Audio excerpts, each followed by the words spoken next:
அடுத்து என்ன சொல்றாங்க, இந்த number 0.002609 number of significant figure இருக்கா. சிக்னிஃபிகன்ட் ஃபிகருமே பார்ட் ஆஃப் எந்த டாபிக்ல தான் வரும், யூனிட் அண்ட் மெஷர்மெண்ட்ல தான் வரும். யூனிட் அண்ட் மெஷர்மெண்ட் டாபிக்ல தான் வரும். சிக்னிஃபிகன்ட் ஃபிகர்னா ஒண்ணும் கிடையாது, சின்னதா ஒரு கான்செப்ட் மட்டும் தான்.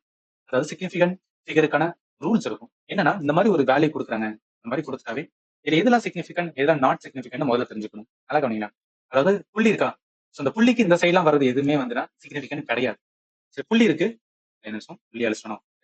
புள்ளி இருக்கு, இந்த புள்ளிக்கு இந்த சைடு, புள்ளிக்கு இந்த சைடு இருக்கா, புள்ளிக்கு இந்த சைடுல ஜீரோவா வந்துச்சுன்னா அது நாட் சிக்னிஃபிகன்ட் கிடையாது. நல்லா கவனிங்க. புள்ளியோட பக்கத்துல ஜீரோவா வந்துச்சுன்னா அது என்னன்னா சிக்னிஃபிகன்ட் கிடையாது. ஆனா அதுக்கப்புறம் வந்து நம்பர்ல இருந்துச்சுன்னா, ஜீரோ இல்லாம வேற ஏதாவது நம்பர்ல இருந்துச்சுன்னா அது எல்லாமே என்னன்னா சிக்னிஃபிகன்ட் சொல்லுவாங்க. ஸோ ஆல் நான் ஜீரோ இன்டிஜர் எல்லாமே என்னன்னா சிக்னிஃபிகன்ட். இப்ப ஒரு நம்பர் வந்துச்சு, நம்பர் வந்துட்டு அதுக்கப்புறம் கொஞ்சம் கேப் விட்டு ஒரு நம்பர் வந்தா, இந்த இடைப்பட்ட இருந்துச்சுன்னு வச்சுக்கோங்க, அந்த இடைப்பட்ட இடத்துல ஜீரோ வந்தா, அந்த இடைப்பட்ட இடத்துல ஜீரோ வந்தா அதுக்குமே என்னன்னா சிக்னிஃபிகன்ட். ஆல் ஜீரோ பட்வீன் த நான் ஜீரோ நம்பரா அதுவும் என்னன்னா சிக்னிஃபிகன்ட் தான்.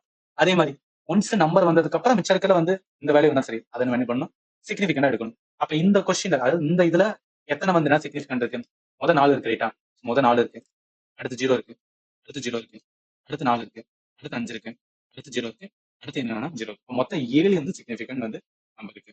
அதே மாதிரி தான் இங்கே பார்க்கணும். ஸோ எத்தனை சிக்னிஃபிகன்ட் வந்து ஃபிகரான நம்பர் இருக்கு அப்படின்னு பார்த்தீங்கன்னா என்ன கொடுத்துருக்காங்க, 0.002609 அப்படின்னு இருக்கா. அப்படி எடுங்க.